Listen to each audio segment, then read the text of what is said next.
TV 84 viewers break ਤੋਂ ਬਾਅਦ ਹੁਣ ਅਸੀਂ ਜਿਸ ਸ਼ਖਸੀਅਤ ਨਾਲ ਤੁਹਾਡੀ ਗੱਲਬਾਤ ਕਰਵਾਉਣ ਜਾ ਰਹੇ ਹਾਂ, ਇਹਨਾਂ ਦਾ ਦਿਲ ਪੰਥਕ ਪਿਆਰ ਨਾਲ ਨੱਕੋ-ਨੱਕ ਭਰਿਆ ਹੋਇਆ ਹੈ। ਇਹ ਸ਼ਹੀਦ ਪਰਿਵਾਰ ਨਾਲ ਸੰਬੰਧਿਤ ਹਨ। ਇਹਨਾਂ ਦੇ ਭਰਾਤਾ ਅਤੇ ਇਹਨਾਂ ਦੀ ਸਿੰਘਣੀ ਦੇ ਭਰਾਤਾ ਖਾਲਿਸਤਾਨੀ ਸੰਘਰਸ਼ ਵਿੱਚ ਸ਼ਹੀਦ ਹੋਏ ਹਨ।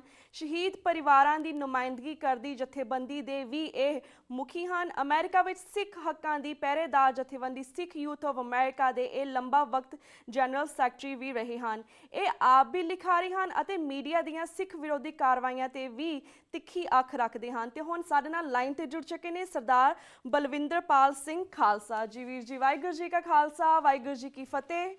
ਵਾਹਿਗੁਰੂ ਜੀ ਕਾ ਖਾਲਸਾ, ਵਾਹਿਗੁਰੂ ਜੀ ਕੀ ਫਤਿਹ। ਭੈਣ ਜੀ, ਵੀਰ ਜੀ, ਤੁਹਾਡਾ ਸਾਡੇ ਟੀਵੀ ਸ਼ੋਅ ਦੇ ਵਿੱਚ ਪਹਿਲੀ ਵਾਰ ਬਹੁਤ-ਬਹੁਤ ਸਵਾਗਤ ਹੈ। ਵੀਰ ਜੀ, ਸਭ ਤੋਂ ਪਹਿਲਾਂ ਅਸੀਂ ਜਾਣਨਾ ਚਾਹਾਂਗੇ ਕਿ ਤੁਸੀਂ ਸਾਨੂੰ ਆਪਣੇ ਬਾਰੇ ਦੱਸੋ ਕਿ ਤੁਸੀਂ ਕਿਵੇਂ ਖਾਲਿਸਤਾਨੀ ਸੰਘਰਸ਼ ਵਿੱਚ ਆਏ ਅਤੇ ਆਪਣੇ ਮਨਮਤੇ ਸ਼ਹੀਦ ਪਰਿਵਾਰ ਸੰਬੰਧੀ ਵੀ ਸਾਡੇ ਦਰਸ਼ਕਾਂ ਨੂੰ ਥੋੜਾ ਵੇਰਵਾ ਦਿਓ।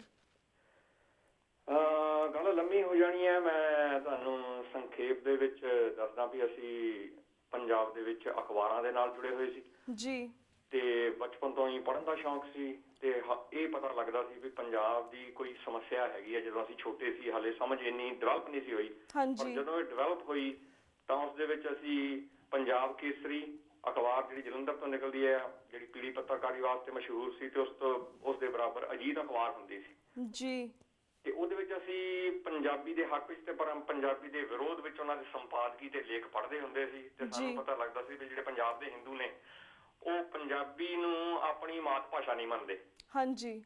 ਤੇ ਸੈਂਟਰ ਦੇ ਵਿੱਚ ਕੋਈ ਐਸੀ ਲਾਬੀ ਹੈ ਜਿਹੜੀ ਉਹਨਾਂ ਨੂੰ ਇਸ ਗੱਲ ਵਾਸਤੇ ਮਜਬੂਰ ਕਰਦੀ ਹੈ ਕਹਿਣ ਨੂੰ। ਜੀ। ਤਾਂ ਇਸੇ ਤਰ੍ਹਾਂ ਹੀ ਇਹ ਸਮੱਸਿਆ ਫਿਰ ਪਤਾ ਲੱਗਾ ਵੀ ਅਸੀਂ 1947 ਦੇ ਵਿੱਚ ਆਪਣੇ ਲੀਡਰਾਂ ਦੀ ਅਣਗਹਿਲੀ ਕਰਕੇ, ਮੂਰਖਤਾ ਕਰਕੇ ਅਸੀਂ ਆਪਣਾ ਖਾਲਸਾ ਰਾਜ ਜਿਹੜਾ ਸਾਡਾ ਖੁੱਸ ਗਿਆ, ਸਾਨੂੰ ਮਿਲਦਾ ਮਿਲਦਾ ਰਹਿ ਗਿਆ। ਜੀ। ਉਸ ਤੋਂ ਬਾਅਦ 1978 ਦੇ ਵਿੱਚ ਜਦੋਂ ਜਿਹੜਾ ਲਫ਼ਜ਼ ਅਕਾਲੀ ਨਿਰੰਕਾਰੀ ਕਾਂਡ ਕਰਕੇ ਮਸ਼ਹੂਰ ਹੈ, ਜਿਸ ਦੇ ਵਿੱਚ ਸਾਡੇ 13 ਸਿੰਘ ਸ਼ਹੀਦ ਕੀਤੇ ਗਏ ਨਿਰੰਕਾਰੀਆਂ ਵੱਲੋਂ, ਉਹ ਬੜਾ ਵੱਡਾ ਇੱਕ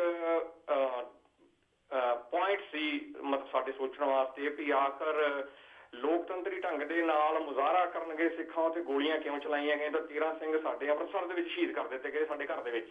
ਹਾਂਜੀ। ਉੱਥੋਂ ਸਾਨੂੰ ਇਹ ਹੌਲੀ ਹੌਲੀ ਸਾਡਾ ਜਿਹੜਾ ਸੋਚਣ ਦਾ ਢੰਗ ਸੀ ਉਹ ਤਬਦੀਲ ਹੋਣਾ ਸ਼ੁਰੂ ਹੋਇਆ ਔਰ ਇਹ ਪਤਾ ਲੱਗਿਆ ਵੀ ਅਸੀਂ ਇਸ ਦੇਸ਼ ਦੇ ਵਿੱਚ ਗੁਲਾਮ ਹਾਂ। ਹਾਂਜੀ। ਉਸ ਤੋਂ ਬਾਅਦ ਧਰਮ ਯੁੱਧ ਮੋਰਚਾ ਸ਼ੁਰੂ ਹੁੰਦਾ ਹੈ, ਝੂਠੇ ਪੁਲਿਸ ਮੁਕਾਬਲੇ ਸ਼ੁਰੂ ਹੁੰਦੇ ਨੇ। ਸੰਤ ਜਰਨੈਲ ਸਿੰਘ ਹੋਰੀ ਇਸ ਸੰਘਰਸ਼ ਦੀ ਅਗਵਾਈ ਕਰਦੇ ਨੇ ਔਰ ਉਹਨਾਂ ਨੇ ਆਪਣਾ ਜਿਹੜਾ ਡੈਮੋਕ੍ਰੈਟਿਕ ਢੰਗ ਹੈ ਉਹ ਹੀ ਵਰਤਿਆ, ਧਰਮ ਪ੍ਰਚਾਰ ਕੀਤਾ ਉਹਨਾਂ ਨੇ, ਕੋਈ ਗਲਤ ਕੰਮ ਨਹੀਂ ਕੀਤਾ। ਹਾਂਜੀ ਜੀ। ਅਸੀਂ ਫਿਰ ਇਸ ਢੰਗ ਦੇ ਨਾਲ ਇਸ ਲਹਿਰ ਦੇ ਵਿੱਚ ਜਿਹੜੀ ਖਾਲਸਾ ਰਾਜ ਦੀ ਪ੍ਰਾਪਤੀ ਵਾਸਤੇ ਲਹਿਰ ਸੀ ਉਸ ਦੇ ਵਿੱਚ ਅਸੀਂ ਸ਼ਾਮਲ ਹੋਏ, ਜੋ ਕਿ ਬਿਲਕੁਲ ਡੈਮੋਕ੍ਰੈਟਿਕ ਸੀ ਜੀ। ਤੇ 1984 ਦਾ ਸਾਰੇ ਸੰਸਾਰ, ਸਿੱਖ ਸੰਸਾਰ ਨੂੰ ਪਤਾ ਹੀ ਹੈ ਕਿ ਹਿੰਦੁਸਤਾਨ ਦੀ ਸਰਕਾਰ ਨੇ ਆਪਣੀ ਫੌਜ ਦੇ ਨਾਲ ਉੱਥੇ ਹਮਲਾ ਕੀਤਾ। ਔਰ ਜਦੋਂ ਜਿਹੜੇ ਆਖਰੀ ਬੋਲ ਸਨ ਸੰਤ ਜਰਨੈਲ ਸਿੰਘ ਭਿੰਡਰਾਂਵਾਲੇ ਦੇ, ਉਹਨਾਂ ਨੇ ਕਿਹਾ ਸੀ ਵੀ ਜਦੋਂ ਹਿੰਦੁਸਤਾਨ ਦੀ ਫੌਜ ਸ੍ਰੀ ਹਰਿਮੰਦਰ ਸਾਹਿਬ ਦੇ ਉੱਤੇ ਹਮਲਾ ਕਰੇਗੀ ਉਦੋਂ ਖਾਲਿਸਤਾਨ ਦੀ ਨੀਂਹ ਰੱਖੀ ਜਾਏਗੀ ਜੀ। ਤਾਂ ਅਸੀਂ ਪੂਰਨ ਰੂਪ ਦੇ ਵਿੱਚ ਸੰਤਾਂ ਦੀ ਇਸ ਗੱਲ ਦੇ ਉੱਤੇ ਯਕੀਨ ਕਰਦੇ ਸੀ ਔਰ ਮੇਰੀ ਆਪਣੀ ਵੀ ਉੱਥੇ ਮਿਲਟਰੀ ਰਾਹੀਂ ਗ੍ਰਿਫਤਾਰੀ ਹੋਈ ਆ। ਹਾਂਜੀ। ਤੇ ਸਾਡੇ ਘਰਦਿਆਂ ਦੀ ਵੀ ਉਦੋਂ ਗ੍ਰਿਫਤਾਰੀ ਹੋਈ ਹੈ, ਸਾਡੇ ਬ੍ਰਦਰ ਦੀ ਵੀ ਗ੍ਰਿਫਤਾਰੀ ਹੋਈ ਆ। ਅਸੀਂ ਕਾਫੀ ਸਮਾਂ ਜੇਲ੍ਹ ਵਿੱਚ ਰਹੇ। ਹਾਂਜੀ। ਤਾਂ ਅਸੀਂ ਫਿਰ ਪੂਰਨ ਰੂਪ ਦੇ ਵਿੱਚ ਜਿਹੜੀ ਖਾਲਿਸਤਾਨ ਦੀ ਲਹਿਰ ਹੈ, ਖਾਲਿਸਤਾਨ ਨੂੰ ਹਾਸਲ ਕਰਨ ਦੀ ਜਿਹੜਾ ਜੱਦੋ-ਜਹਿਦ ਹੈ, ਉਸ ਦੇ ਵਿੱਚ ਅਸੀਂ ਸ਼ਾਮਲ ਹੋਏ, ਜਿਸ ਦੇ ਵਿੱਚ ਸਾਡੇ ਛੋਟੇ ਵੀਰ ਜਸਵਿੰਦਰ ਸਿੰਘ ਸ਼ਹੀਦ ਹੋਏ, ਸਾਡੀ ਸਿੰਘਣੀ ਦੇ ਵੱਡੇ ਭਾਈ ਸਾਹਿਬ ਬਲਜੀਤ ਸਿੰਘ ਸ਼ਹੀਦ ਹੋਏ। ਹਾਂਜੀ। ਤੇ ਉਦੋਂ ਤੋਂ ਲੈ ਕੇ ਹੁਣ ਤੱਕ, ਕਿਉਂਕਿ ਪੁਲਿਸ ਜਿਹੜੀ ਸੀ, ਜਿਹੜੇ ਅਸਲੀ ਸਿੱਖ ਸਨ, ਅਸਲੀ ਤੋਂ ਭਾਵ ਕਿ ਜਿਹੜੇ ਖਾਲਿਸਤਾਨ ਦੀ ਲਹਿਰ ਨੂੰ ਪ੍ਰਣਾਏ ਹੋਏ ਸਨ, ਉਹਨਾਂ ਦੀ ਦੁਸ਼ਮਣ ਬਣ ਗਏ। ਉਹਨਾਂ ਨੇ ਝੂਠੇ ਪੁਲਿਸ ਮੁਕਾਬਲਿਆਂ ਦੇ ਵਿੱਚ ਉਹਨੇ ਮਾਰਨਾ ਸ਼ੁਰੂ ਕਰ ਦਿੱਤਾ। ਹਾਂਜੀ। ਤੇ ਸਾਨੂੰ ਦਰਿਸ਼ ਤੋਂ ਲਾਂਭੇ ਹੋਣਾ ਪਿਆ। ਅਖੀਰ ਦੇ ਉੱਤੇ ਸਾਨੂੰ ਅਮਰੀਕਾ ਆਉਣਾ ਪਿਆ ਆਪਣੀ ਜਾਨ ਬਚਾਉਣ ਲਈ ਵੀ ਤੇ ਇਸ ਸੰਘਰਸ਼ ਨੂੰ ਜ਼ਿੰਦਾ ਰੱਖਣ ਲਈ ਵੀ ਜੀ। ਤੇ ਉਦੋਂ ਤੋਂ ਹੀ ਅਸੀਂ ਖਾਲਿਸਤਾਨ ਵਾਸਤੇ, ਇਸ ਦੀ ਪ੍ਰਾਪਤੀ ਵਾਸਤੇ ਸੰਗਤਾਂ ਨੂੰ, ਖਾਲਸਾ ਜਗਤ ਨੂੰ ਔਰ ਸਾਰੇ ਸੰਸਾਰ ਨੂੰ ਐਜੂਕੇਟ ਕਰਨ ਦੀ ਕੋਸ਼ਿਸ਼ ਵਿੱਚ ਆ ਕਿ ਸਾਡੇ ਕੋਲ, ਸਿੱਖ ਕੌਮ ਦੇ ਕੋਲ 2 ਵਾਰ ਖਾਲਸਾ ਰਾਜ ਰਿਹਾ ਔਰ ਤੀਸਰੀ ਵਾਰ ਕਿਉਂ ਨਹੀਂ ਬਣ ਸਕਦਾ ਸਾਡਾ ਖਾਲਸਾ ਰਾਜ। ਸਾਡਾ ਖਾਲਸਾ ਰਾਜ ਸਾਡੇ ਕੋਲ ਖੋਇਆ ਗਿਆ। ਹਾਂਜੀ।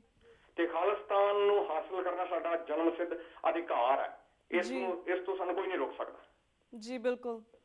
ਜਿਸ ਤਰ੍ਹਾਂ ਵੀਰ ਜੀ ਤੁਸੀਂ ਕਾਫੀ ਲੰਬੇ ਸਮੇਂ ਤੋਂ ਖਾਲਿਸਤਾਨ ਸੰਘਰਸ਼ ਨਾਲ ਜੁੜੇ ਹੋ, ਕਾਫੀ ਲੰਬੇ ਸਮੇਂ ਤੋਂ ਤੁਸੀਂ ਮੀਡੀਆ ਦੇ ਨਾਲ ਜੁੜੇ ਹੋ। ਤੁਸੀਂ ਇਹ ਦੱਸੋ ਕਿ ਜਿਸ ਤਰ੍ਹਾਂ ਭਾਰਤ ਦਾ ਮੀਡੀਆ ਹੈ ਜਾਂ ਬਾਹਰ ਦਾ ਮੀਡੀਆ ਹੈ ਜੋ ਭਾਰਤ ਦੇ ਨਾਲ ਸਪੋਰਟ ਕਰਦਾ ਹੈ, ਉਹ ਹਮੇਸ਼ਾ ਸਿੱਖਾਂ ਨੂੰ ਹੀ ਗਲਤ ਕਿਉਂ ਦਿਖਾਉਂਦਾ ਹੈ, ਸਿੱਖਾਂ ਦੇ ਖਿਲਾਫ ਕਿਉਂ ਹੈ? ਇਸ ਬਾਰੇ ਵੀ ਥੋੜਾ ਵੇਰਵਾ ਦਿਓ। ਦੇਖੋ, ਇਸ ਦੇ ਵਿੱਚ ਇਹ ਹੈ ਵੀ ਜਿਹੜਾ ਬ੍ਰਾਹਮਣਵਾਦੀ ਸਿਸਟਮ ਹੈ ਇਹ ਹਜ਼ਾਰਾਂ ਸਾਲਾਂ ਤੋਂ ਘੱਟ ਗਿਣਤੀਆਂ ਦਾ ਕਤਲੇਆਮ ਕਰਦਾ ਰਿਹਾ ਜੀ।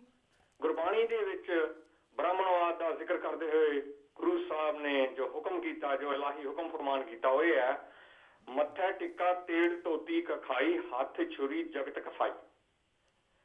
ਇਹ ਬ੍ਰਾਹਮਣਵਾਦ ਦੀ ਨੇਚਰ ਹੈ, ਇਹ ਸੁਭਾਅ ਹੈ ਉਹਦਾ, ਇਸ ਨੂੰ ਤਬਦੀਲ ਨਹੀਂ ਕਰ ਸਕਦਾ।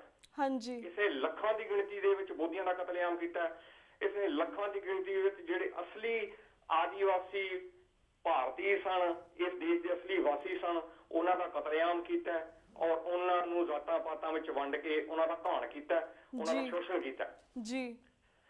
ਇਸ ਸਿਸਟਮ ਦੇ ਅਧੀਨ ਹੀ ਹਿੰਦੁਸਤਾਨ ਦੀ ਸਰਕਾਰ ਬਣਾਈ ਗਈ ਹੈ। ਹਾਂਜੀ। ਇਹ ਸਰਕਾਰ ਜਿਹੜੀ ਹੈ, ਇਹਨੂੰ ਚਲਾਉਣ ਵਾਲੀ ਜਿਹੜੀ ਆ ਬ੍ਰਾਹਮਣਵਾਦੀ ਲਾਬੀ ਹੈ ਜੀ।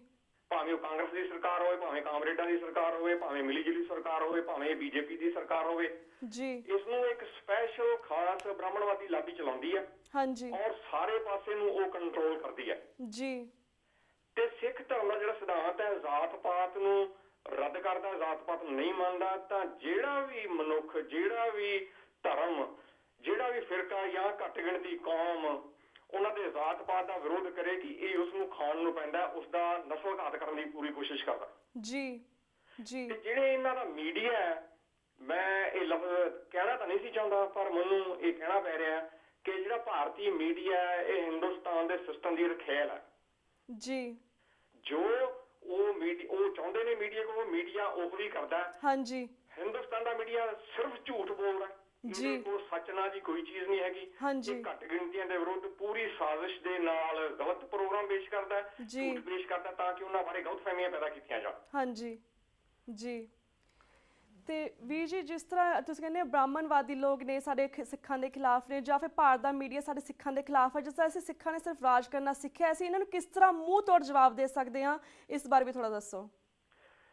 ਇਹਨਾਂ ਨੂੰ ਜਵਾਬ ਦੇਣ ਦਾ ਸਾਡੇ ਕੋਲ ਇੱਕੋ ਹੀ ਢੰਗ ਹੈਗਾ, ਉਹ ਹੈ ਕਿ ਜਿਹੜਾ ਸਿੱਖ ਕਿਰਦਾਰ ਹੈ, ਜਿਸ ਦੀ ਵਿਆਖਿਆ ਗੁਰੂ ਸਾਹਿਬ ਨੇ ਗੁਰੂ ਗ੍ਰੰਥ ਸਾਹਿਬ ਦੇ ਵਿੱਚ ਕੀਤੀ ਹੋਈ ਹੈ, ਅਸੀਂ ਉਸ ਕਿਰਦਾਰ ਨੂੰ ਮਜ਼ਬੂਤ ਕਰੀਏ ਜੀ। ਸੰਸਾਰ ਦੀ ਵੱਧ ਤੋਂ ਵੱਧ ਜਿਹੜੀ ਚੰਗੀ ਪੜ੍ਹਾਈ ਹੈ ਉਹ ਕਰੀਏ, ਆਪਣੇ ਬੱਚਿਆਂ ਨੂੰ ਚੰਗੀ ਤਰ੍ਹਾਂ ਪੜ੍ਹਾਈਏ। ਹਾਂਜੀ। ਲਾਲਸਾਵਾਂ ਛੱਡੀਏ ਜੀ, ਈਰਖਾ ਛੱਡੀਏ, ਨਫ਼ਰਤ ਛੱਡੀਏ, ਇੱਕ ਦੂਜੇ ਨਾਲ ਪਿਆਰ ਕਰਨਾ ਸਿੱਖੀਏ ਔਰ ਬ੍ਰਾਹਮਣਵਾਦ ਨੂੰ ਸਮਝਣ ਦੀ ਕੋਸ਼ਿਸ਼ ਕਰੀਏ, ਇਹ ਹੈ ਕੀ ਹੈ। ਹਾਂਜੀ। ਜਦ ਤੱਕ ਅਸੀਂ ਬ੍ਰਾਹਮਣਵਾਦ ਬਾਰੇ ਚੰਗੀ ਤਰ੍ਹਾਂ ਜਾਣ ਨਹੀਂ ਲੈਂਦੇ, ਤਦ ਤੱਕ ਅਸੀਂ ਇਹਦੇ ਵਿਰੁੱਧ ਸੰਘਰਸ਼ ਨਹੀਂ, ਜਦੋਜਹਿਦ ਨਹੀਂ ਕਰ ਸਕਦੇ ਜੀ। ਸਾਨੂੰ ਆਪ ਮਜ਼ਬੂਤ ਹੋਣਾ ਪੈਣਾ। ਮਜ਼ਬੂਤ ਹੋਣ ਤੋਂ ਭਾਵ ਇਹ ਹੈ ਕਿ ਸਾਨੂੰ ਸਾਡੀ ਆਤਮਾ ਬਲਵਾਨ ਬਣਾਉਣੀ ਪੈਣੀ ਹੈ ਜੀ। ਬਿਲਕੁਲ।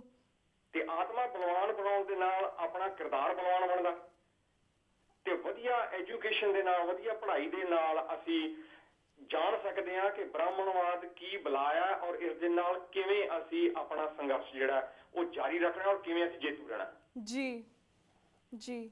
ਤੇ ਵੀਰ ਜੀ, ਜਿਸ ਤਰ੍ਹਾਂ ਤੁਸੀਂ ਕਿਹਾ ਕਿ ਸਾਨੂੰ ਆਪਣੇ ਬੱਚਿਆਂ ਦੀ ਚੰਗੀ ਪੜ੍ਹਾਈ ਦੇਣੀ ਚਾਹੀਦੀ ਹੈ, ਜਿਸ ਤਰ੍ਹਾਂ ਤੁਸੀਂ ਆਪਣੇ ਬੱਚਿਆਂ ਦੀ ਬੜੀ ਚੰਗੀ ਤਰ੍ਹਾਂ ਸਿੱਖੀ ਪ੍ਰਤੀ ਪੜ੍ਹਾਈ ਕਰਵਾਈ ਹੈ, ਚੰਗੀ ਪਰਵਰਿਸ਼ ਕੀਤੀ ਹੈ, ਤੁਸੀਂ ਹੁਣ ਆਪਣੇ ਬੱਚਿਆਂ ਨੂੰ ਗੁਰਬਾਣੀ ਜਾਂ ਫਿਰ ਕੀਰਤਨ, ਗੱਤਕਾ ਦੀ ਸਾਰੀ ਪੜ੍ਹਾਈ ਦਿੱਤੀ ਹੈ, ਤੁਸੀਂ ਜਿਹੜੇ ਸਾਰੇ ਦਰਸ਼ਕ ਨੇ ਤੁਹਾਨੂੰ ਇਸ ਵੇਲੇ ਸੁਣ ਰਹੇ ਨੇ, ਵੇਖ ਰਹੇ ਨੇ, ਤੁਸੀਂ ਉਹਨਾਂ ਨੂੰ ਵੀ ਦੱਸੋ ਕਿ ਦਰਸ਼ਕਾਂ ਨੂੰ ਪਰਿਵਾਰਾਂ ਦੇ ਸੰਬੰਧੀ ਹਵਾਲੇ ਦੇ ਨਾਲ ਤੇ ਬੱਚਿਆਂ ਨੂੰ ਕਿਸ ਤਰ੍ਹਾਂ ਰੇਜ਼ ਕਰੀਦਾ, ਉਸ ਹਵਾਲੇ ਦੇ ਨਾਲ ਵੀ ਥੋੜਾ ਮੈਸੇਜ ਦਿਓ।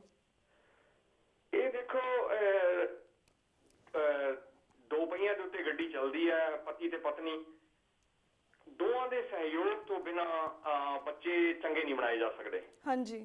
ਸਾਡੀਆਂ ਬੱਚੀਆਂ ਨੇ 2.5 ਸਾਲ ਦੀ ਉਮਰ ਦੇ ਵਿੱਚ ਕੀਰਤਨ ਕਰਨਾ ਸ਼ੁਰੂ ਕਰਵਾ ਦਿੱਤਾ ਸੀ ਔਰ ਇਸ ਵਾਸਤੇ ਉਹਨਾਂ ਦੀ ਮਾਤਾ ਬੀਬੀ ਜਸਵਿੰਦਰ ਕੌਰ ਨੇ ਇਸ ਵਾਸਤੇ ਆਪਣੇ ਆਪ ਨੂੰ ਪੂਰੀ ਤਰ੍ਹਾਂ ਬੱਚਿਆਂ ਪ੍ਰਤੀ ਸਮਰਪਿਤ ਕੀਤਾ। ਉਹਨਾਂ ਨੂੰ ਕੀਰਤਨ ਸਿਖਾਇਆ, ਉਹਨਾਂ ਨੂੰ ਛੋਟੀਆਂ ਛੋਟੀਆਂ ਕਹਾਣੀਆਂ ਸੁਣਾਉਣੀਆਂ, ਰਾਤ ਨੂੰ ਸੌਣ ਤੋਂ ਪਹਿਲਾਂ ਉਹਨਾਂ ਨੂੰ ਗੁਰਬਾਣੀ ਬਾਰੇ, ਸਿੱਖ ਇਤਿਹਾਸ ਬਾਰੇ ਨਿੱਕੀਆਂ ਨਿੱਕੀਆਂ ਕਹਾਣੀਆਂ ਜਿਹੜੀਆਂ ਦਾਦੀ ਮਾਵਾਂ ਸੁਣਾਉਂਦੀਆਂ ਹੁੰਦੀਆਂ ਸੀ ਉਹ ਸੁਣਾਉਣੀਆਂ ਉਹਨਾਂ ਨੂੰ। ਇਸ ਦੇ ਨਾਲ ਜਾਗ ਲੱਗਦੀ ਹੈ।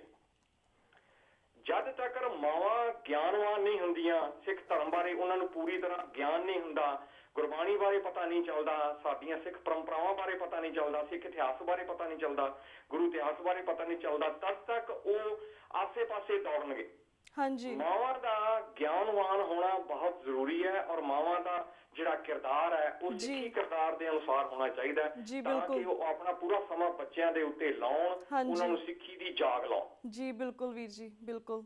ਸੋ ਸਾਡੇ ਬੱਚਿਆਂ ਦਾ ਜਿਹੜਾ ਉਹਨਾਂ ਦਾ ਸਿੱਖ ਇਤਿਹਾਸ ਵੱਲ, ਸਿੱਖ ਸੰਘਰਸ਼ ਵੱਲ ਜਾਂ ਖਾਲਿਸਤਾਨ ਦੀ ਲਹਿਰ ਵੱਲ ਚੱਲਣਾ, ਇਹ ਨਿਰਾ ਉਹਨਾਂ ਦੀ ਮਾਤਾ ਦੀ ਸੇਵਾ, ਉਹਨਾਂ ਦੀ ਲਗਨ ਤੇ ਉਹਨਾਂ ਦੀ ਮਿਹਨਤ ਹੈ ਇਸ ਦੇ ਪਿੱਛੇ। ਹਾਂਜੀ ਜੀ ਬਿਲਕੁਲ। ਤੇ ਵੀਰ ਜੀ ਤੁਹਾਡਾ ਬਹੁਤ ਬਹੁਤ ਸ਼ੁਕਰੀਆ ਕਿ ਤੁਸੀਂ ਸਾਡੇ ਅੱਜ ਸਿੱਖ ਸੰਗਤਾਂ ਦੇ ਰੂਬਰੂ ਹੋਏ ਹੋ, ਤੁਸੀਂ ਆਪਣੇ ਵਿਚਾਰ ਸਾਂਝੇ ਕੀਤੇ ਤੇ ਕਿਸ ਤਰ੍ਹਾਂ ਬੱਚਿਆਂ ਨੂੰ ਰੇਜ਼ ਕੀਤਾ ਜਾਂਦਾ ਹੈ ਇਸ ਬਾਰੇ ਵੀ ਦੱਸਿਆ। ਤੇ ਸਾਡੇ ਕੋਲ ਹੋਰ ਵੀ ਕੁਐਸਚਨ ਹੈ ਤੁਹਾਨੂੰ ਖਾਲਿਸਤਾਨ ਦੇ ਸੰਬੰਧੀ, ਪਰ ਅੱਜ ਸਾਡਾ ਵਕਤ ਸਮਾਪਤੀ ਵੱਲ ਜਾ ਰਿਹਾ ਤੇ ਮੈਂ ਤੁਹਾਡੇ ਕੋਲ ਇੱਥੇ ਹੀ ਇਜਾਜ਼ਤ ਲਵਾਂਗੀ। ਵਕਤ ਨਾਲ ਤੁਹਾਨੂੰ ਫਿਰ ਤੋਂ ਸਿੱਖ ਸੰਗਤਾਂ ਦੇ ਰੂਬਰੂ ਕਰਵਾਉਂਦੇ ਰਹਾਂਗੇ, ਪਰ ਤਦ ਤੱਕ ਲਈ ਵਾਹਿਗੁਰੂ ਜੀ ਕਾ ਖਾਲਸਾ, ਵਾਹਿਗੁਰੂ ਜੀ ਕੀ ਫਤਿਹ। ਵੀਰਸ ਅਤੇ ਮੈਂ ਤੁਹਾਡੇ ਕੋਲ ਇਜਾਜ਼ਤ ਲੈਂਦੀ ਹਾਂ। ਕੱਲ ਨੂੰ ਮਿਲਾਂਗੇ ਸੇਮ ਟਾਈਮ ਸੇਮ ਸ਼ੋ ਤੇ, ਤਦ ਤੱਕ ਲਈ ਵਾਹਿਗੁਰੂ ਜੀ ਕਾ ਖਾਲਸਾ, ਵਾਹਿਗੁਰੂ ਜੀ ਕੀ ਫਤਿਹ।